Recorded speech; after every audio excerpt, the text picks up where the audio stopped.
વાલા વૈષ્ણવો, જય શ્રી કૃષ્ણ. આજે આપણે પાપમોચી એકાદશી ની પુષ્ટિ માર્ગીય અને મર્યાદા માર્ગીય ભાવના સુંદર રીતે સમજવાના છીએ. અને સાથે સાથે પુષ્ટિ માર્ગીય વૈષ્ણવોએ પાપોને દૂર કરવા શું કરવું જોઈએ, ખરેખર આ પાપ શું છે તેને જાણવાનો પ્રયાસ કરીએ. વાલા વૈષ્ણવો, જય શ્રી કૃષ્ણ. હું માનાતુરી આપ સર્વે વૈષ્ણવોનું આજના આ અલૌકિક સત્સંગમાં હાર્દિક સ્વાગત કરું છું. વાલા વૈષ્ણવો, સૌ પ્રથમ આપણે પાપમોચીની એકાદશીની પુષ્ટિ માર્ગીય મહાત્મ્ય અને ભાવના સમજીએ. જીવ એ બ્રહ્મનો અંશ છે અને તેથી બ્રહ્મના ગુણો જીવમાં મોજૂદ હતા, પરંતુ બ્રહ્મથી વિખૂટા પડતા જીવમાં બ્રહ્મના સત અને ચિત્ત ગુણો રહ્યા. બ્રહ્મનો આનંદ ગુણ તિરોધાન થયો. બ્રહ્મથી વિખૂટો પડતા જીવમાં સહજ દોષ, કાલ દોષ અને સ્પર્શ દોષ આવતા જીવ અવિદ્યામાં ફસાયો. દેહાધ્યાસ, ઇન્દ્રિયાધ્યાસ, પ્રાણાધ્યાસ, અંતઃકરણાધ્યાસ અને સ્વરૂપ અધ્યાસ, આ 5 પર્વ અવિદ્યાને લઈને જીવ સંસારની અહંતા મમતામાં ફસાયો. જીવનું અંતિમ લક્ષ્ય પ્રભુની પ્રાપ્તિ, આનંદની પ્રાપ્તિ છે, પરંતુ જીવના દોષોને જીવ જગતના જળ પદાર્થોમાં આનંદની પ્રાપ્તિ માટે ભ્રાંતિમાં ફસાયો, મૃગજળની જેમ. શ્રી મહાપ્રભુજીનું ભૂતલ પર પ્રાગટ્ય એ અવિદ્યાને લઈને સંસારની અહંતા મમતામાં ફસાયેલા જીવોના ઉદ્ધાર માટે થયું હોવાથી તેમને બ્રહ્મ સંબંધ દ્વારા જીવનો બ્રહ્મ સાથેનો સંબંધ પુનઃ સ્થાપિત કર્યો. શ્રી મહાપ્રભુજીએ પોતાની 3 પૃથ્વી પરિક્રમામાં દૈવી જીવોને શરણે લઈને તેમનો ઉદ્ધાર કર્યો. પુષ્ટિ માર્ગ એ તો કૃપાનો માર્ગ છે અને પુષ્ટિ પુરુષોત્તમ તો સદોષ જીવોને શરણે લઈ મુક્તિ આપવા હંમેશા ઊંચો હસ્ત કરીને બોલાવે છે. આથી બ્રહ્મ સંબંધી જીવ નિવેદિત થઈ પુષ્ટિ પ્રભુની તનુવિતજા સેવામાં રાગ, ભોગ, શ્રૃંગાર દ્વારા પ્રભુમાં પોતાનો પ્રેમ અને આસક્તિ વ્યક્ત કરે તો જીવોને પોતાના પાપો અને ખરાબ કર્મોનું ભાન થાય છે. પ્રભુ સેવા, પ્રભુનું નામ સ્મરણ, સંકીર્તન, કથામૃત, વચનામૃત, સત્સંગ, ધર્મ ગ્રંથોનું વાંચન, ગુરુનું શરણ દ્વારા પ્રભુમાં જીવોનું ચિત્ત લાગે ત્યારે જ તેને મનની શાંતિનો અનુભવ થાય છે.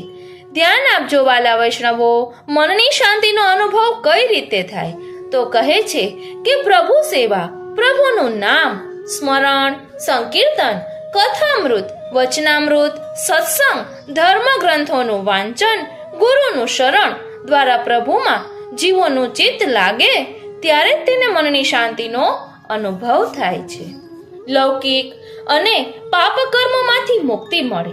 શ્રી મહાપ્રભુજી દ્વારા પ્રસ્થાપિત પુષ્ટિ માર્ગને અનુસરીને નિવેદિત જીવન જીવીને તથા શ્રી ગુસાઈજીના શરણે આવી ઘણા જીવોએ પાપોમાંથી મુક્તિ મેળવી છે. તેથી પુષ્ટિ માર્ગમાં તેને પાપમોચીની એકાદશી કહે છે. જેવી રીતે શ્રી ગંગાજીના 3 સ્વરૂપો છે: આધિભૌતિક, આધ્યાત્મિક અને આધિદૈવિક.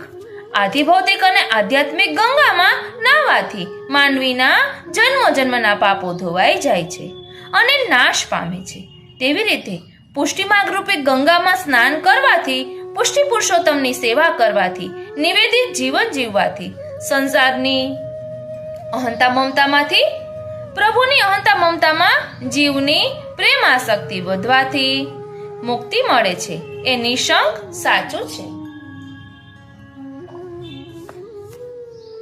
હવે મર્યાદા માર્ગીય ભાવના જોઈએ તો ભવિષ્ય પુરાણમાં લોમેશ ઋષિએ માંધાતા રાજાને પાપમોચીની એકાદશીનો વ્રત મહિમા કહ્યો છે. પૂર્વે ચેવન ઋષિના પુત્ર મેઘાવીનું તપોભંગ મંજુ ઘોષા નામની એક અપ્સરાએ કર્યું હતું. આથી વિધિપૂર્વક આ એકાદશીના વ્રતથી મેઘાવીન પોતાના પાપ કૃત્યોનું પ્રાયશ્ચિત કરીને મુક્ત થયા હતા. આથી પાપમોચીની એકાદશી તરીકે પ્રસિદ્ધ છે. આ એકાદશીના વ્રતથી મહાપાતકોનો નાશ થાય છે. હવે આપણે આ પાપમોચીની એકાદશીની કથા શ્રવણ કરીએ તે પહેલા પુષ્ટિ માર્ગીય વૈષ્ણવો માટે આપણે સમજીએ કે પુષ્ટિ માર્ગીય વૈષ્ણવો એ પાપોને દૂર કરવા શું કરવું જોઈએ. તો વાલા વૈષ્ણવો, પાપ શું છે? ખરેખર આપણે ભક્તિ માર્ગમાં આગળ વધવા માટે જે પ્રતિબંધો નડે છે ને તે પાપ છે કે જેને સંસ્કૃતમાં અઘ કહે છે. અને આપણે યમુનાજીના 41 પદમાં પણ આવે છે અને સર્વોત્તમ સ્તોત્રમાં પણ આવે છે. એટલે ભક્તિમાં આવતા પ્રતિબંધો એ જ આપણું પાપ છે. તો તેને દૂર કરવા વૈષ્ણવોએ શું કરવું જોઈએ? તો શુદ્ધિ 2 પ્રકારે થાય, એક તો અગ્નિ દ્વારા અને બીજો જલ દ્વારા. એટલે આપણે પાત્રો માંજીએ, જલ દ્વારા શુદ્ધિ કરીએ, અને ઘણી વસ્તુની શુદ્ધિ જલથી ન થતી હોય તો અગ્નિમાં તપાવીએ. એટલે આ રીતે આપણે પુષ્ટિ માર્ગીય વૈષ્ણવોએ પણ ભક્તિમાં આવતા પ્રતિબંધો રૂપી પાપોને દૂર કરવા માટે દરરોજને માટે શ્રી સર્વોત્તમ સ્તોત્ર અને શ્રી યમનાષ્ટકનો પાઠ કરવો જોઈએ, કે જેના કારણે આપણું અંતઃકરણ શુદ્ધ થાય અને પ્રભુને બિરાજવા લાયક એ હૃદયરૂપી સિંહાસન બને, કે જેના કારણે પ્રભુ પ્રસન્ન ચિત્તે એ હૃદયરૂપી સિંહાસનમાં બિરાજે. એટલે આપણે છેલ્લે સર્વોત્તમ ને યમનાષ્ટક વિશે થોડુંક સમજીશું. હવે આપણે પહેલા પાપમોચીની એકાદશીની જે કથા છે કે જે નું મહાત્મ્ય ભવિષ્યોત્તર પુરાણમાં શ્રી કૃષ્ણ અને મહારાજ યુધિષ્ઠિર વચ્ચેની વાતચીતમાં વર્ણવવામાં આવ્યું છે તેનું ભાવ દર્શન કરીએ. એક વખત મહારાજ યુધિષ્ઠિરે ભગવાન શ્રી કૃષ્ણને પૂછ્યું કે હે શ્રી કૃષ્ણ, તમે મને આમલકી એકાદશીનું મહાત્મ્ય સમજાવ્યું. હવે કૃપા કરીને ફાગણ વદમાં આવતી એકાદશીનું મહાત્મ્ય સમજાવો. આ એકાદશીનું નામ શું છે? આ એકાદશી કઈ રીતે કરવાની અને તેનું ફળ શું મળે તે પણ સમજાવો. ભગવાન કૃષ્ણે જવાબ આપ્યો કે હે શ્રેષ્ઠ રાજા, આ એકાદશીનું નામ પાપમોચીની એકાદશી છે. હવે હું તને આ એકાદશીનું મહાત્મ્ય કહું છું, તે સાંભળો. વર્ષો પહેલા આ એકાદશીનું મહાત્મ્ય લોમેશ મુનિએ માંધાતા રાજાને સંભળાવ્યું. પાપમોચીની એકાદશી ફાગણ વદમાં આવે છે. આ એકાદશીથી કોઈના પણ પાપો નાશ પામે છે. જીવનમાં પિશાચ શક્તિઓ નાશ પામે છે અને 8 પ્રકારની ચમત્કારિક સિદ્ધિઓ પ્રાપ્ત થાય છે. લોમેશ મુનિએ કહ્યું, પૌરાણિક સમયમાં દેવતાઓના ખજાનચી કુબેર પાસે કૈત્રરથ નામે સુંદર ફૂલોનું વન હતું, જેમાં અલૌકિક વસંતની ખુશ્બુના પરિણામે ખુશનુમા હવામાન હતું. ગાંધર્વીઓ અને કિન્નરીઓ જેવી સુંદર સ્વર્ગીય બાળાઓ ત્યાં વિવિધ રમતોનો આનંદ માણતી હતી. દેવાધિદેવ ઇન્દ્ર ત્યાં અવારનવાર આવતા ને પ્રેમ આલાપ કરતા. એ જંગલમાં મેઘાવી નામે મોટા મુનિ કે જે શિવના પરમ ભક્ત હતા, તે ત્યાં તપશ્ચર્યા કરતા હતા. અપ્સરાઓ અને સ્વર્ગની નૃત્ય બાળાઓ મુનિને જુદી જુદી રીતે ખલેલ પહોંચાડવાનો પ્રયાસ કરતા હતા. આ અપ્સરાઓમાંથી મંજુ ઘોષા નામની અપ્સરાએ મુનિનું મન ખેંચવા માટે યુક્તિ કરી. મુનિના ભયથી મંજુ ઘોષાએ મુનિના આશ્રમથી થોડીક દૂર એક કુટીર બનાવી અને વીણાના સ્વરોમાં સ્વર મેળવી મધુર અવાજમાં ગાવાનું શરૂ કર્યું. મંજુ ઘોષા કે જેણે શરીર પર ચંદનનો લેપ લગાવ્યો હતો, સુગંધિત ફૂલોનો હાર પહેર્યો હતો અને મધુર રાગથી સંગીત ગાતી હતી, તેને જોઈને શંકરના દુશ્મન કામદેવ પણ મુનિ કે જે શંકરના ભક્ત હતા તેમને જીતવાનો પ્રયત્ન કર્યો. એક વખત શંકરે કામદેવને પણ ભસ્મ કર્યો હતો. તેથી પહેલાની દુશ્મનાવટનો બદલો લેવા માટે કામદેવે તે મુનિના શરીરમાં પ્રવેશ કર્યો. તે વખતે મેઘાવી મુનિ કે જેઓ ચ્યવન મુનિના આશ્રમમાં રહેતા હતા, તેમને શરીર પર સફેદ જનોઈ પહેરી હતી. આ જનોઈ દ્વારા કામદેવે મુનિના શરીરમાં પ્રવેશ કર્યો. કામવાસનાથી મોહાંધ મંજુ ઘોષા મુનિની પ્રત્યક્ષ આવી. મેઘાવી મુનિ પણ ભગવાનની ભક્તિ ભૂલી તેણીમાં અત્યંત કામાંધ બન્યા. મુનિએ ભક્તિ પણ છોડી દીધી અને તેણીના મોહપાશમાં એટલા બધા ઉદ્દીપ્ત થયા કે રાત દિવસનું ભાન ભૂલીને તે સ્ત્રીની સાથે રતિ ક્રીડામાં જ સુખ માનવા લાગ્યા. આ રીતે મેઘાવી મુનિએ શરીર સુખ ભોગવવામાં વર્ષો પસાર કર્યા. જ્યારે મંજુ ઘોષાએ જોયું કે મુનિનું લંપટતાને લઈને પતન થયું છે. ત્યારે તેણે સ્વર્ગમાં પાછા જવાનો વિચાર કર્યો. તેણે મેઘાવી મુનિને કહ્યું કે હે મહામુનિ, મને ઘેર જવાની રજા આપો. ત્યારે મેઘાવી મુનિએ કહ્યું કે હે સુંદરી, તું હજુ આજે જ આવી છે. આજે રાત્રે તું અહીં રહે અને સવારમાં જજે. મુનિના શબ્દો સાંભળી મંજુ ઘોષા ગભરાઈને થોડા વધુ વર્ષો તેની સાથે વિતાવ્યા. આ રીતે મંજુ ઘોષા જો કે મુનિ સાથે 57 વર્ષ 9 માસ અને 3 દિવસ રહી હોવા છતાં મુનિને તો એ અડધી રાત્રિ રહી છે એવું જ લાગ્યું. મંજુ ઘોષાએ ફરીથી મુનિ પાસેથી જવાની રજા માંગી, પરંતુ મુનિએ કહ્યું, હે સુંદરી, મહેરબાની કરીને મને સાંભળ. હજુ તો સવાર પડી છે. જ્યાં સુધી હું મારી દૈનિક ક્રિયા પૂરી ન કરી લઉં ત્યાં સુધી રોકાઈ જાને. ત્યારે અપ્સરાએ આશ્ચર્યથી સ્મિત સાથે કહ્યું, હે મુનિ, સવારની દૈનિક ક્રિયા કરતા કેટલો સમય લાગશે? તમે હજુ તે પૂરી કરી નથી. તમે મારી સાથે સહવાસ ભોગવવા વાળા ઘણા વર્ષો ગાળ્યા. તેથી મહેરબાની કરીને સમયની ખરી કિંમત સમજો. અપ્સરાના શબ્દો સાંભળી મુનિ ભાનમાં આવ્યા અને સમયની સાચી ગણતરી કરી કહ્યું, અરે હે સુંદરી, મેં મારી જિંદગીના 57 વર્ષો તારી સાથે વેડફી નાખ્યા. તે મારું સર્વસ્વ છીનવી લીધું અને મારું તપસ્વી જીવન પણ બગાડ્યું. મુનિની આંખોમાંથી અશ્રુઓ વહેવા લાગ્યા અને તેમનું શરીર ધ્રુજવા લાગ્યું. મેઘાવી મુનિએ મંજુ ઘોષાને શ્રાપ આપતા આ શબ્દો બોલ્યા, તું મારી સાથે ડાકણની જેમ વર્તી છે, તેથી તું તત્કાળ ડાકણ થા. હે અધમ પાપી સ્ત્રી, તને ધિક્કાર છે. આ રીતે મુનિ દ્વારા શ્રાપિત થતા મંજુ ઘોષાએ કહ્યું, હે મુનિ, હે બ્રાહ્મણ શ્રેષ્ઠ, કૃપા કરીને આવો ભારે શ્રાપ પાછો ખેંચો. મેં તમારા સહવાસમાં ઘણા વર્ષો ગાળ્યા છે. હે મારા દેવ, આ કારણથી હું આપની માફી માટે યોગ્ય છું. કૃપા કરીને મારા પર દયા કરો. મુનિએ જવાબ આપ્યો, હે સજ્જન સ્ત્રી, હવે હું શું કરીશ? તે મારા તપસ્વી જીવનની બધી સંપત્તિનો નાશ કર્યો છે. છતાં આ શ્રાપમાંથી મુક્ત થવાની વિધિ હું તને કહું છું. ફાગણ વદમાં આવતી પાપમોચીની એકાદશી કે જે બધા પાપોનો નાશ કરવા સમર્થ છે, તે એકાદશીનું તું વ્રત કર. જો તું આ એકાદશીનું વ્રત શ્રદ્ધાપૂર્વક કરીશ ને તો તારા આ પિશાચી જીવનનો નાશ થશે. આ શબ્દો બોલ્યા પછી મેઘાવી મુનિ તેમના પિતા ચ્યવન મુનિના આશ્રમમાં પાછા આવ્યા. જેવા ચ્યવને પોતાના પતિત પુત્રને જોયો કે તેઓ ઘણા દુઃખી થયા અને કહ્યું, અરે રે દીકરા, તે આ શું કર્યું? તારી જાતે તે તારું પતન કર્યું. તારે આવી અમાન્ય સ્ત્રી પાછળ તારા તપસ્વી જીવનની દોલતને વેડફવાની જરૂર ન હતી. મેઘાવી મુનિએ જવાબ આપ્યો, હે પૂજ્ય પિતાશ્રી, કમનસીબે મેં અપ્સરાના સહવાસમાં મોટું પાપ કર્યું છે. તેથી મને મારા પાપમાંથી પ્રાયશ્ચિત કરવાનો રસ્તો બતાવો.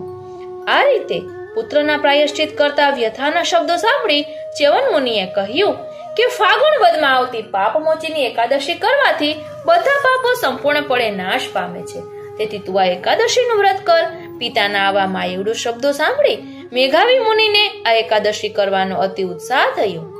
આ એકાદશીના પ્રભાવથી મેઘાવી મુનિના બધા પાપો નિર્મૂળ થયા અને તે પવિત્ર બન્યો.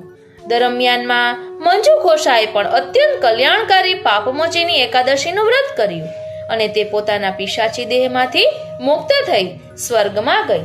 માંધાતા રાજાને આ વાર્તા કહ્યા પછી લોમેશ મુનિએ કહ્યું, હે પ્રિય રાજા, આ પાપમોચીની એકાદશી કરવાથી કોઈના પણ પાપો આપમેળે નાશ પામે છે. આ એકાદશીનું મહાત્મ્ય વાંચવાથી અથવા તો સાંભળવાથી 1000 ગાયોના દાનનું પુણ્ય મળે છે. આ એકાદશી કરવાથી દરેકને બ્રાહ્મણની હત્યા કરવાથી, ગર્ભપાત કરવાથી, મદ્યપાન કરવાથી કે ગુરુપત્નીના સહગમનથી લાગતા પાપોમાંથી મુક્તિ મળે છે. ટૂંકમાં આ પવિત્ર એકાદશી અત્યંત મંગળકારી છે અને બધા પાપોમાંથી મુક્તિ આપનાર હોવાથી દરેકે આ 11 કરવી જોઈએ. વાલા વૈષ્ણવો, આપણા પુષ્ટિ માર્ગીય વૈષ્ણવો માટે તો એકાદશીનું વ્રત ફક્ત ને ફક્ત ગુણગાન અને પ્રભુ પ્રસન્નતા માટે કરવાનું છે.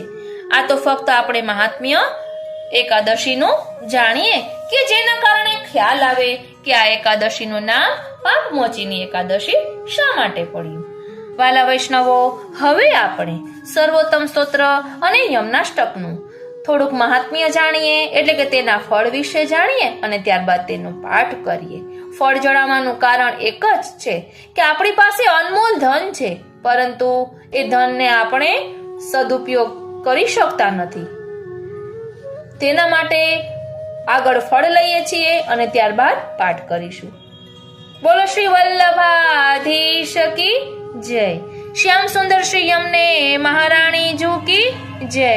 શ્રી ગિરિરાજ ધરણ કી જય. વાલા વૈષ્ણવો, શ્રી યમનાષ્ટક સ્તોત્રના 9મો શ્લોક એ ફલશ્રુતિ સમાન છે. તવાષ્ટકમિદં મુદા પઠતી સુરસુતે સદા સમસ્ત દુરિતક્ષયો ભવતી વે મુકુંદે રતિ તયા સકલ સિદ્ધિયો મુરરી પુષ્ટ સંતુષ્યતિ સ્વભાવ વિજયો ભવે વદતિ વલ્લભ શ્રી હરે. અર્થાત, હે સૂર્યપુત્રી શ્રી યમુનાજી, આપના આ અષ્ટકનો, આ સ્તોત્રનો જે કોઈ નિરંતર આનંદપૂર્વક પાઠ કરે છે એને આ પ્રકારના ફળ પ્રાપ્ત થાય છે. એટલે યમનાષ્ટકનો પાઠ કરવાથી કયા ફળ પ્રાપ્ત થાય છે એ 5 ફળો અહીં દર્શાવ્યા છે. પહેલું, એના સર્વ પાપોનો નાશ થાય છે. વાલા વૈષ્ણવો, આજે પાપમોચીની એકાદશી છે એટલે જ આપણે આ ફળ લીધું છે. પહેલું ફળ છે એના સર્વ પાપોનો નાશ થાય છે. તો પાપ શું છે? એ ભક્તિ માર્ગમાં આવતા નડતા પ્રતિબંધો છે, એ દૂર થાય છે યમનાષ્ટકનો પાઠ કરવાથી. બીજું, એને નિશ્ચયપૂર્વક શ્રી મુકુંદ ભગવાનમાં પ્રીતિ થાય છે, અથવા તો ભગવાન એવા ભક્તોને રતિનું અથવા ભક્તિનું દાન કરે છે. એટલે પાપોનો નાશ થાય, એટલે પ્રભુ સાથે મિલન થાય, પ્રભુમાં પ્રીતિ થાય. ત્રીજું ફળ, આવી પ્રીતિને કારણે એને સર્વ પ્રકારની સિદ્ધિઓ પ્રાપ્ત થાય છે, તનુનવત્વ પ્રાપ્ત થાય છે. ચોથું, ભગવાન સંતુષ્ટ થઈને સર્વ પ્રતિબંધ દૂર કરીને એને પોતાની પ્રાપ્તિ કરાવે છે. પાંચમું ફળ, એના સ્વભાવનો વિજય થાય છે. એટલે આપણામાં આળસ હોય, પ્રમાદ હોય, કોઈ પણ સત્કાર્ય કરવાની કે સેવામાં આળસ આવતી હોય, સ્મરણમાં આળસ આવતી હોય, તો એવા સ્વભાવને યમુનાજી દૂર કરે છે. અને આવું શ્રી સ્વામિનીજી અને શ્રી હરિને જે પ્રિય છે એવા શ્રી વલ્લભ અહીં કહી રહ્યા છે. બોલો શ્રી વલ્લભાધીશ કી જય. શ્યામ સુંદર શ્રી યમને મહારાણી જુ કી જય. એટલે હવે આ શ્લોકમાં ફલશ્રુતિ છે, એને સમજીએ તો ફલશ્રુતિઓ છે સમસ્ત દુરિતક્ષયો ભવતી વે મુકુંદે રતિ તયા સકલ સિદ્ધયો મુરારી પુષ્ટ સંતુષ્યતિ અને પાંચમો સ્વભાવ વિજયો ભવેત. એટલે શ્રી મહાપ્રભુજી રચિત શ્રી યમુનાજીના આ અષ્ટકનો જે શ્રદ્ધા અને પ્રસન્ન ચિત્તથી પાઠ કરે છે તેને 5 અલૌકિક ફળોની પ્રાપ્તિ થાય છે. ભક્તોના અનેક જન્મોના પાપોના પોટલા સરળતાથી છૂટી જાય છે. ભક્તોની ભગવાનમાં પ્રીતિ અને ભક્તોની ભગવાનના પ્રતિ અને ભગવાનની ભક્તોના પ્રતિ પ્રીતિમાં વૃદ્ધિ થાય છે. આ પ્રકારની વૃદ્ધિ પ્રીતિને કારણે 8 અલૌકિક સિદ્ધિઓ પ્રાપ્ત થાય છે, જેને લીધે ભગવાનનું તાદાત્મ્ય મળે છે. આ તાદાત્મ્યથી મુરારી ભગવાન સંતુષ્ટ થાય છે અને સર્વ બાધાઓનો નાશ કરીને સ્વયંની પ્રાપ્તિ કરાવવાનો રસ્તો ખોલી દે છે. પાંચમું શ્રેષ્ઠતમ ફળ એ છે કે ભક્તોના સ્વભાવનો વિજય થાય છે, સંસારમાંથી ભક્તોનું મન મુક્ત થઈ જાય છે અને ભગવત ધર્મનું આચરણ કરવાને માટે અનુકૂળ બને છે. વાલા વૈષ્ણવો, શ્રી સર્વોત્તમ સ્તોત્રનું ફળ સમજીએ તે પહેલા આપણે શ્રી વલ્લભની કૃપા અને શ્રી યમુનાજીના પ્રતાપનો એક મનનીય પ્રસંગ છે તેનું ભાવ દર્શન કરીએ. કારણ કે હવે આપણે સર્વોત્તમ સ્તોત્ર ડિટેલમાં લઈ જ રહ્યા છીએ, એટલે પહેલા આ એક પ્રસંગનું ભાવ દર્શન કરી ત્યારબાદ સર્વોત્તમ સ્તોત્ર વિશે સમજીએ. ગોકુલમાં ગોવિંદ ઘાટ ઉપર શ્રી નિજાચાર્યજી એટલે કે શ્રી મહાપ્રભુજી સાથે બીજા એક વૈરાગીનો મેળાપ થાય છે. એ વૈરાગી નિત્યના પૂજન અર્થે ઝાંપીજીમાંથી પહેલા શાલિગ્રામજી બહાર પધરાવે છે અને પછી નીચેથી શ્રી મદન મોહન પ્રભુના સ્વરૂપને બહાર પધરાવે છે.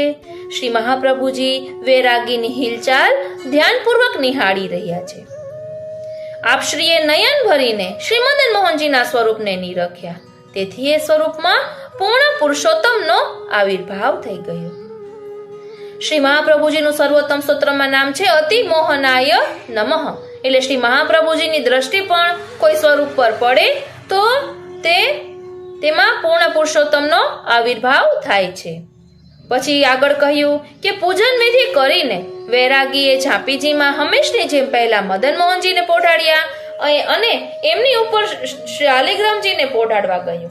ત્યાં શ્રી મહાપ્રભુજી એને એમ કરતા વાર્યો અને સમજાવ્યો કે શાલિગ્રામજીને નીચે રાખે અને શ્રી મદન મોહનજીને ઉપર પધરાવે. પરંતુ એ માન્યો નહીં અને પોતાની જીદ ઉપર અડી રહ્યો. શ્રી મહાપ્રભુજીએ ખરાબ પરિણામ આવવાનો ભય બતાડ્યો તો પણ એ ન માન્યો.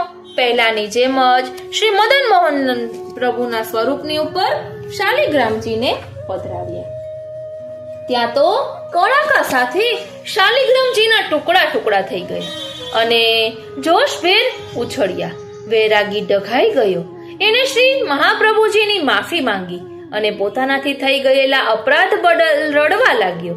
હવે આવા સુંદર શાલિગ્રામજી બીજે ક્યાંથી મળશે અને પોતે પૂજનનો નિત્યક્રમ કઈ રીતે કરી શકશે એ વિચારીને વિલાપ કરવા લાગ્યો.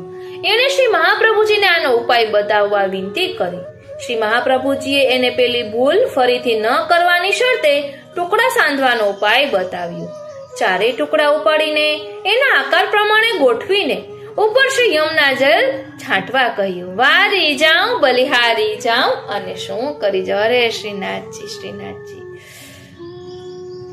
વૈરાગીએ તે પ્રમાણે કર્યું તો ચારેય ટુકડા સંધાઈ ગયા અને પહેલા જેવા આખા શાલિગ્રામજી થઈ ગયા.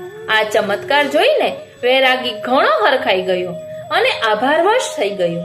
એણે ઝાંપીજીમાં હવે પહેલા શાલિગ્રામજીને પોઢાડ્યા કે જે ભગવાનના મંદિર સ્વરૂપ છે. ધ્યાન આપજો, શાલિગ્રામ છે એ ભગવાનના મંદિર સ્વરૂપ છે અને એમની ઉપર શ્રી મદન મોહનજીને પોઢાડ્યા. શ્રી મહાપ્રભુજીને દંડવત પ્રણામ કરીને એ ગોકુલથી આગળ ચાલ્યો.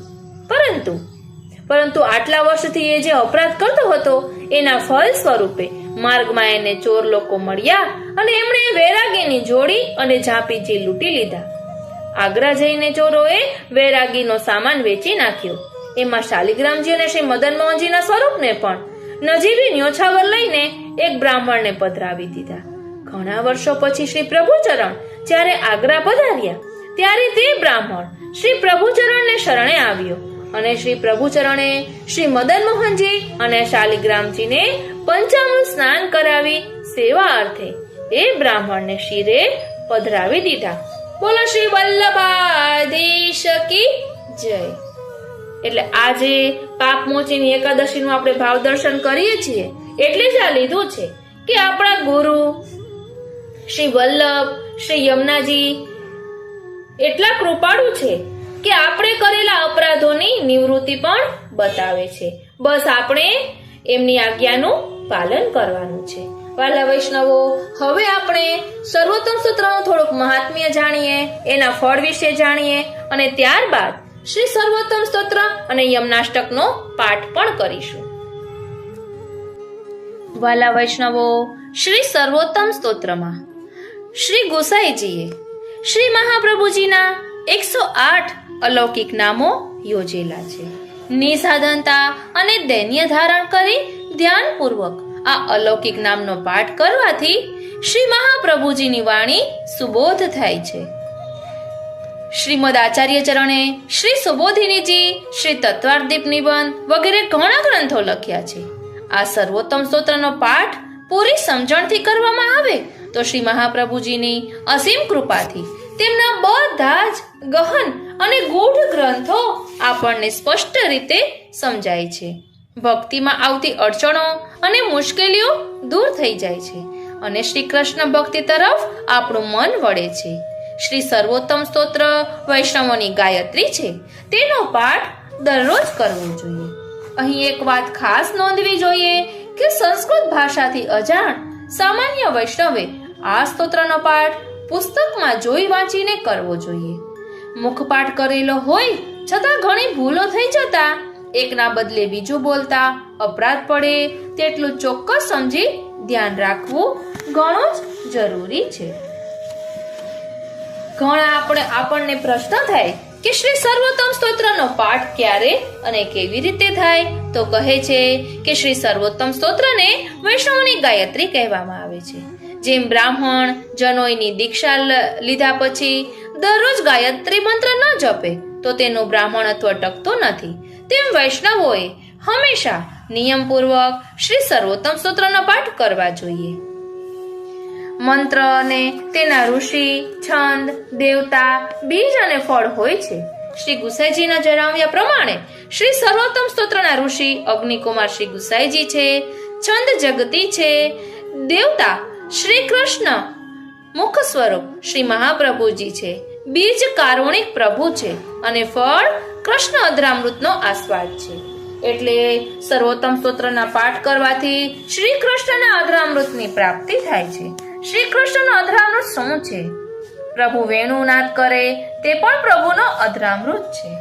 અને અહીં કહ્યું છે કે સ્તોત્રના અંતે શ્રી ગુસાઈજી આજ્ઞા કરે છે કે શ્રદ્ધા અને વિશુદ્ધ બુદ્ધિપૂર્વક દરરોજ સર્વોત્તમ સ્તોત્રનો પાઠ કરવાથી શ્રી પ્રભુ અને શ્રી મહાપ્રભુજી સત્ય છે, તેમની વાણી સત્ય છે, તેમને વિશ્વાસપૂર્વક સ્વીકારવા તેનું નામ શ્રદ્ધા. એટલે આ શ્રદ્ધા વિશુદ્ધ બુદ્ધિથી દ્રઢ થાય છે. સત્ય અસત્ય શ્રેય પ્રેયને અલગ તારવી, સત્ય અને શ્રેયને સ્વીકારે તે વિશુદ્ધ બુદ્ધિ. એટલે આ સ્તોત્રમાં વર્ણવાયેલા 108 અલૌકિક નામોથી ભગવત સ્વરૂપ શ્રી મહાપ્રભુજી તેમાં બિરાજે છે. એટલે એક એક નામ અલૌકિક સ્વરૂપ ધારણ કરેલા છે. આપણે અગાઉ પણ જોયું હતું કે આપણે કોઈનું નામ બોલીએ એટલે સ્વરૂપ પણ સાથે આવે જ છે. એટલે નામમાં સ્વરૂપ બિરાજેલું છે. અને પુષ્ટિ માર્ગમાં સ્વરૂપ સેવાનું પ્રવેશ દ્વાર નામ સેવા છે, એમ પણ વચનામૃતમાં આપણે સાંભળીએ છીએ. એટલે ભક્તિ માર્ગમાં આવતા પ્રતિબંધો આ સૂત્રનો પાઠ કરવાથી દૂર થાય છે. અને અહીં કહ્યું છે કે દ્રઢ શ્રદ્ધા રાખી આ સ્તોત્રનો પાઠ દ્વારા નિસ્વાર્થ પ્રેમ બુદ્ધિથી સ્મૃતિ સ્મરણ કરવા, કોઈ લૌકિક હેતુ માટે આ પાઠ ન કરવો, તે અહીં ચોખ્ખું આપણને કહ્યું છે. અને પાઠની સંખ્યામાં ન જવું. ઘણા વૈષ્ણવો પ્રશ્ન કરે છે કે શ્રી સર્વોત્તમ સ્તોત્રના 33 પાઠ કરવાનો હેતુ શું છે? તો કહે છે કે આ સ્તોત્રની કુલ સંખ્યા 35ની છે. સ્તોત્રમાં જેટલા શ્લોકો હોય તેટલી વાર તે પાઠ કરવાની પરંપરા જોવા મળે છે. જેમ કે યમનાષ્ટક અને નવરત્નમાં 9 શ્લોકો હોવાથી વૈષ્ણવો આ સ્તોત્રનો 9 વખત પાઠ કરે છે. અને શ્રી મહાપ્રભુજીએ સુબોધિનીજીમાં જણાવ્યા પ્રમાણે પાઠ કરવો એ મર્યાદા રીત છે, જપ કરવો એ પુષ્ટિ રીત છે. મર્યાદા રીત પ્રમાણે પાઠ કરતા પાઠ સંખ્યાની મર્યાદા નક્કી કરીએ છીએ. જેમ કે 35 પાઠ કરવા, જપ મનમાં સતત ચાલ્યા કરે, તેથી તેની સંખ્યા નક્કી થતી નથી, માટે તે પુષ્ટિ રીત છે. પાઠમાં નિયમ છે, જપમાં પ્રેમ છે. બાળક પપ્પા મમ્મીના નામનો જપ કરે છે, પાઠ કરતું નથી. જ્યારે તેને ઉમળકું આવે ત્યારે બોલાવે, એ નક્કી કરતું નથી કે પપ્પાને દિવસમાં 35 વખત જ બોલાવવા. પ્રેમ વિના નિયમથી પાઠ કરવાથી મન અને શરીર પાઠ કરતા થાક અને કંટાળો અનુભવે છે. પ્રેમપૂર્વક જપ કરતા પ્રસન્નતા અનુભવાય છે. પાઠ વ્યક્તિગત કે સમૂહગત થઈ શકે. જપ વ્યક્તિગત થાય, સમૂહમાં ન થાય. ઘણા વૈષ્ણવો આખા સ્તોત્રનો પાઠ કરે છે તો ઘણા 108 નામોનો પાઠ કરે છે. તો પાઠ કરવાની સાચી રીત કઈ? તો અહીં જવાબ આપે છે કે શ્રી સર્વોત્તમ સ્તોત્ર 1 થી 35 શ્લોકોનું સ્તોત્ર સંપૂર્ણ સ્તોત્ર છે, તેથી સ્તોત્રનો પાઠ કરવો. સ્તોત્રને ખંડિત ન કરાય, સંપૂર્ણ સ્તોત્રનો પાઠ કરવો જોઈએ. પરંતુ તેના 108 નામોની નામાવલીનો અલગ જપ કરી શકાય. અષ્ટાક્ષરના સંપુટમાં 108 નામોની નામાવલીનો જપ કરવાની પરંપરા છે. એટલે સર્વોત્તમ સ્તોત્રનો પાઠ કરવાથી ભક્તિમાં આવતા પ્રતિબંધો દૂર થાય છે. શ્રી સર્વોત્તમ સ્તોત્રને સર્વોત્તમ સ્તોત્ર પાઠ શા માટે કહે છે તે બધું ભાવદર્શન આપણે કર્યું હતું. અને અહીં સ્પષ્ટ રીતે સમજાવે છે કે શ્રી ગુસાઈજીએ શ્રી મહાપ્રભુજીના નામ, રૂપ અને ગુણોનું વર્ણન કરતા 3 સ્તોત્રો રચ્યા છે. જેમાં શ્રી સર્વોત્તમ સ્તોત્રમાં નામોનું નિરૂપણ છે, સપ્તશ્લોકીમાં સ્ફુરત કૃષ્ણ પ્રેમામૃતમાં ગુણોનું નિરૂપણ છે અને શ્રી વલ્લભાષ્ટકમાં રૂપનું નિરૂપણ છે. આ 3 સ્તોત્ર શ્રી મહાપ્રભુજી વિષયક જ છે, છતાં તેમાં શ્રી સર્વોત્તમ સ્તોત્રને જ સર્વોત્તમ કહેવાનું કારણ શું? તો તેનો જવાબ આપણને શ્રીમદ ભાગવતજીમાંથી મળે છે. શ્રીમદ ભાગવતજીના પ્રારંભમાં 3 શ્લોક દ્વારા પ્રભુની સ્તુતિ કરવામાં આવી છે. તેનું કારણ એવું બતાવવામાં આવ્યું કે પહેલા શ્લોકમાં બીજ ભાવ છે, બીજા શ્લોકમાં વૃક્ષ ભાવ છે અને ત્રીજા શ્લોકમાં ફળ ભાવ છે. વૃક્ષને ફળ ત્યારે આવી શકે કે જ્યારે જમીનમાં બીજ વાવવામાં આવે અને તેમાંથી વૃક્ષ ઉગે, કારણ કે બીજમાં વૃક્ષ અને ફળ સૂક્ષ્મ રીતે રહેલા છે. તેથી બીજને સર્વોત્તમ કહેવામાં આવે છે. આ પ્રમાણે શ્રી મહાપ્રભુજી વિષયક 3 સ્તોત્રમાં શ્રી સર્વોત્તમ સ્તોત્રમાં બીજ ભાવ છે, શ્રી વલ્લભાષ્ટકમાં વૃક્ષ ભાવ છે અને સપ્તશ્લોકી સ્ફુરત કૃષ્ણ પ્રેમામૃતમાં ફળ ભાવ છે. તેથી બીજ ભાવ શ્રી સર્વોત્તમ સ્તોત્રમાં સર્વથી ઉત્તમ ભાવ રહેલા હોવાથી તેને સર્વોત્તમ સ્તોત્ર કહેવામાં આવે છે. આમ આપણે જોઈ ગયા કે આ સ્તોત્રમાં જેમનું નિરૂપણ થયું છે તે શ્રી મહાપ્રભુજી, આ સ્તોત્ર જેમણે ગાયું છે તે શ્રી ગુસાઈજી અને આ સ્તોત્રમાં જે બીજ ભાવ રહેલો છે તે સ્તોત્ર. આ ત્રણેય ઉત્તમ હોવાથી આ સ્તોત્રનું નામ શ્રી સર્વોત્તમ સ્તોત્ર રાખવામાં આવ્યું છે અને તે યથાર્થ છે. વાલા વૈષ્ણવો, હવે આપણે સૌપ્રથમ શ્રી સર્વોત્તમ સ્તોત્રનો પાઠ કરીશું અને ત્યારબાદ યમનાષ્ટકનો પાઠ કરીશું. ભગવદીઓના મુખે પણ સાંભળેલું છે, વચનામૃતમાં પણ સાંભળેલું છે કે આપણે સવારે શુદ્ધ રીતે સ્નાન કર્યા પછી ઠાકોરજીને જગાડ્યા પહેલા આ બંને પાઠ કરવા જોઈએ. એટલે આપણે બીજું કંઈ, જેમ કે મંદિરવાળા રૂમમાં બુહારી કરતા હોઈએ, મંદિર વસ્ત્ર કરતા હોઈએ, ત્યારે આ પાઠ કરીએ તો સાથે સાથે આપણું આંતરમન પણ શુદ્ધ થાય છે અને યમનાષ્ટકનો પાઠ કરતી તનુત્વની પ્રાપ્તિ થાય છે અને સર્વોત્તમનો પાઠ કરવાથી ભક્તિમાં આવતા પ્રતિબંધો દૂર થાય છે. એટલે આપણો સેવા મંગલમય બને, કોઈ વિઘ્ન ન નડે. તે હેતુથી પણ ઠાકોરજીને જગાડ્યા પહેલા આ બંને પાઠ વૈષ્ણવો બુહારી કરવા સમયે કરતા હોય છે. તો ચાલો હવે આપણે પણ શ્રી સર્વોત્તમ સ્તોત્ર અને યમનાષ્ટકનો પાઠ કરીએ. વાલા વૈષ્ણવો, વલ્લભસ્ય હિતમ વચઃ નામનું પુસ્તક મારા માસીએ મને પધરાવ્યું છે કે જેમાં સ્તોત્રમાં આગળ થોડુંક હિન્દીમાં પણ લખેલું છે અને આ શ્રી સેવાકુંજ હવેલી જામખંભાળિયા અખંડ સૌભાગ્યવતી શ્રી માધવી વહુજી ગોસ્વામીની અધ્યક્ષતામાં પ્રકાશિત થયેલું છે. એટલે આપણે તેમાંથી પાઠ કરી રહ્યા છીએ. श्री सर्वोत्तम स्तोत्र. श्री सर्वोत्तम स्तोत्र में श्री विठलेश प्रभु चरण ने श्री वल्लभाचार्य जी के 108 नाम प्रकट किए हैं. यह स्तोत्र पुष्टि साधना का प्रथम सोपान है. गुरु कृपा बिना फल प्राप्ति संभव नहीं. समस्त पुष्टि मार्गियों के गुरु श्री वल्लभाचार्य जी की कृपा ही श्री कृष्ण स्वरूपात्मक फल देने में समर्थ है. हमारे साधन बल से कदापि यह फल प्राप्त नहीं हो सकता. श्री सर्वोत्तम स्तोत्र के पाठ से भक्ति योग में आते प्रतिबंध दूर होते हैं एवं भक्ति मार्गीय सर्वोत्तम फल प्राप्त होता है. अतः प्रत्येक पुष्टि मार्गीय वैष्णव को श्री सर्वोत्तम स्तोत्र का पाठ अवश्य करना चाहिए.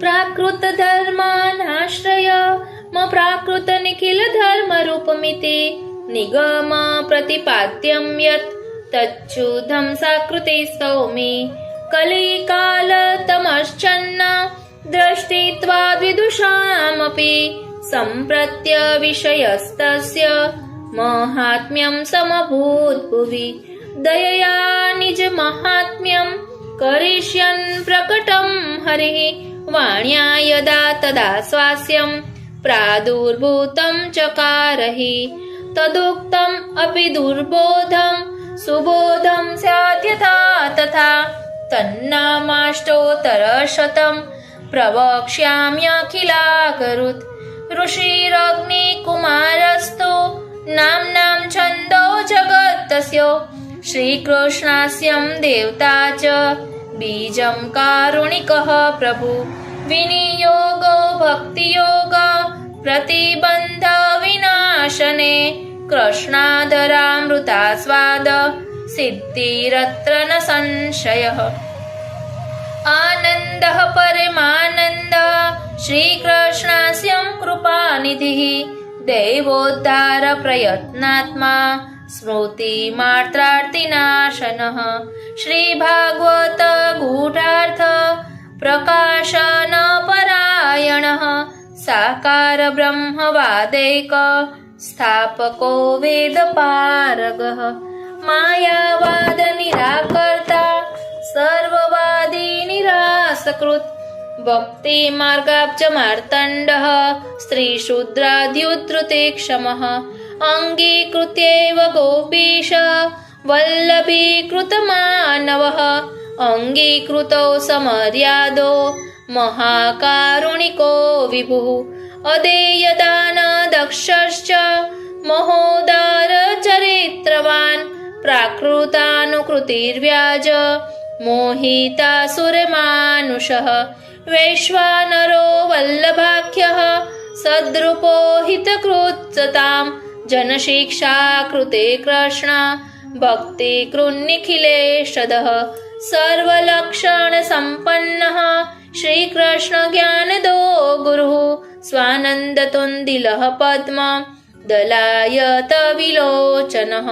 कृपाद्रवृष्टिसंरष्ट दासदासी प्रियः पतिः रोषदृक्पात संप्लुष्ट भक्तद्विट्भक्तसेवितः। सुखसेव्यो दुराराध्यो दुर्लभाङ्घ्रिसरोरुहः उग्रप्रतापो वाक्सीदु पूरिताशेषसेवकः। श्रीभागवत पीयूष समुद्रमथनाक्षमः तत्सारभूतरासस्त्री भावपूरितविग्रह। सान्निध्यमात्र दत्त श्री कृष्ण प्रेम विमुक्तिदः। रासलीलैकतात्पर्यः कृपये तत्कथाप्रदः। विरहानुभवैकार्थ सर्वत्यागोपदेशकः भक्त्याचारोपदेष्टा च कर्म मार्गप्रवर्तकः। यागादौ भक्तिमार्गैक साधनत्वोपदेशकः पूर्णानन्दः पूर्णकामो वाक्पतिर्विबुधेश्वरः। कृष्णनाम सहस्रस्य वक्ता भक्तपरायणः भक्त्याचारोपदेशार्थ नानावाक्यनिरूपकः। स्वार्थोचिताखिल प्राण प्रियस्तादृशवेष्टितः स्वदासार्थ कृताशेष साधन सर्वशक्तिदृक्। भुवि भक्ति प्रचारैक कृते स्वान्वयकृत्पिता स्ववंशे स्थापिता शेष स्वमहात्म्य स्मयापः। पतिव्रता पतिः पार लौकिके हि कदानकृत् निगूढ हृदयोऽनन्य भक्तेषु ज्ञापिताशयः। उपासनादि मार्गादि मुक्तमोहनिवारकः भक्तिमार्गे सर्वमार्ग वैलक्षण्यानुभूतिकृत्। पृथक् शरणमार्गोपदेष्टा श्रीकृष्णहार्दवित् प्रतिक्षण निकुञ्जस्थ लीलारससुपूरितः। तत्कथाक्षिप्तचित्तस्तद् विस्मृतान्यव्रज प्रियः प्रियव्रज स्थितिः पुष्टि लीलाकर्तारः प्रियः। भक्तेच्छापूरकः सर्वात् ज्ञातलीलोऽतिमोहनः सर्वासक्तो भक्तमात्रा सक्तः पतितपावनः। स्वयशोगानसंरष्ट हृदयाम्भोजवीष्टरः यशः पीयूषलहरी प्लावितान्यरसः परः। लीलामृतरसार्द्रार्द्री कृताखिल शरीरभृत् गोवर्धन स्थिति उत्साह तल्लीला प्रेम पूरितः। यज्ञभोक्ता यज्ञकर्ता चतुर्वर्ग विशारदः सत्यप्रतिज्ञ स्त्रीगुणातीतो नय विशारदः। स्वकीर्तिवर्धनस्तत्त्व सूत्रभाष्य प्रदर्शकः मायावादाख्यतुलाग्नि ब्रह्मवाद निरूपकः। अप्राकृताखिलाकल्प भूषितः सहज स्मितः त्रिलोकी भूषणं भूमि भाग्यं सहज सुन्दरः अशेष भक्त सम्प्रार्थ्य चरणाब्जरचोदनः इत्यानन्दनिते प्रोक्तं नाम्नाम् अष्टोत्तरं शतम् श्रद्धा विशुद्ध बुद्धिर्यः पठत्यनुदिनं जनः स तदेकमनाः सिद्धिं मुक्तां प्राप्नोत्य संशय तदप्राप्तो वृथा मोक्षस्तदाप्तो तद्गतार्थता अतः सर्वोत्तमं स्तोत्रं जप्यं कृष्णरसार्थिभिः इति श्रीमद् अग्निकुमार प्रोक्तं श्री सर्वोत्तम स्तोत्रम्।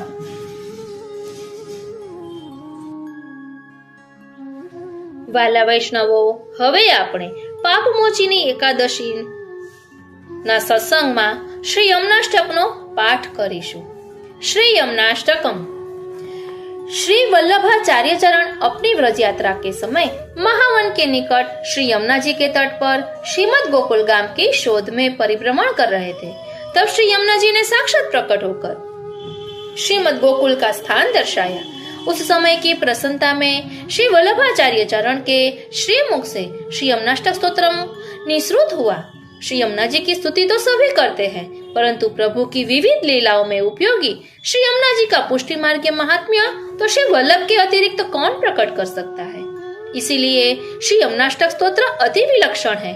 श्री यमुनाष्टक में 9 श्लोक है। 8 श्लोकों में श्री यमुना जी के 8 ऐश्वर्यों का निरूपण हुआ है एवं 9वें श्लोक में श्री यमुनाष्टक पाठ का फल निरूपित किया गया है। श्री यमुना जी की कृपा से हमें भी यथा अधिकार भक्ति मार्गीय फल प्राप्त हो एवं हमारी भगवत भक्ति दृढ़ हो, इस भावना के साथ श्री यमुनाष्टक स्तोत्र का पाठ करना चाहिए।